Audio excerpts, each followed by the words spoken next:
পৃথিবীর অভ্যন্তরীণ অংশ বিভিন্ন স্তরে বিভক্ত, যা গঠন, উপাদান এবং তাপমাত্রার দিক থেকে ভিন্ন।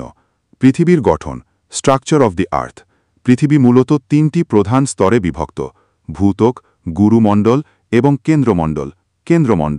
এই স্তরগুলোকে তাদের রাসায়নিক এবং ভৌত বৈশিষ্ট্য দ্বারা সংজ্ঞায়িত করা হয়। পৃথিবীর অভ্যন্তরীণ গঠন সম্পর্কে জানতে বিজ্ঞানীরা ভূমিকম্পের তরঙ্গ, আগ্নেয়গিরির লাভা এবং উল্কাপিণ্ড বিশ্লেষণ করে থাকেন। ভূত্বক, এটি পৃথিবীর সবচেয়ে বাইরের এবং পাতলা স্তর, যা পৃথিবীর মোট আয়তনের 1%-ও কম। ভূত্বকের গড় পুরুত্ব মহাসাগরের নিচে প্রায় 5 থেকে 10 কিমি এবং মহাদেশগুলোর নিচে প্রায় 30 থেকে 70 কিমি পর্যন্ত হয়।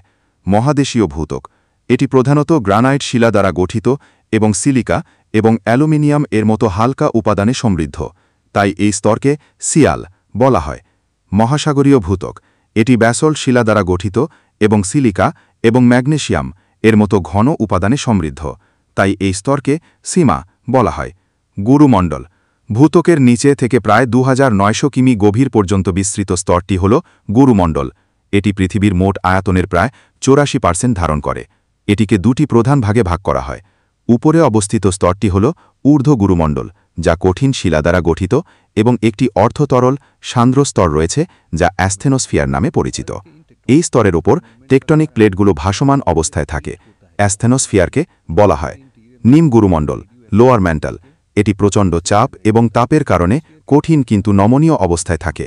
পরিচরণ স্রোত, কনভেকশন স্রোত, গুরুমণ্ডলের উত্তপ্ত পদার্থ উপরে উঠে আসে এবং শীতল হয়ে আবার নিচে নেমে যায়।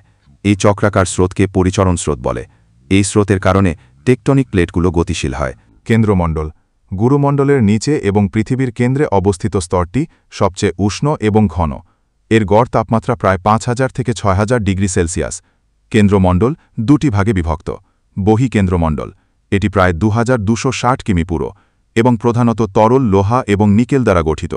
এই তরল ধাতুর ঘূর্ণনের ফলেই পৃথিবীর চৌম্বক ক্ষেত্রের সৃষ্টি হয়। অন্তঃকেন্দ্রমণ্ডল, এটি প্রায় 1221 কিমি ব্যাসার্ধের একটি কঠিন গোলক।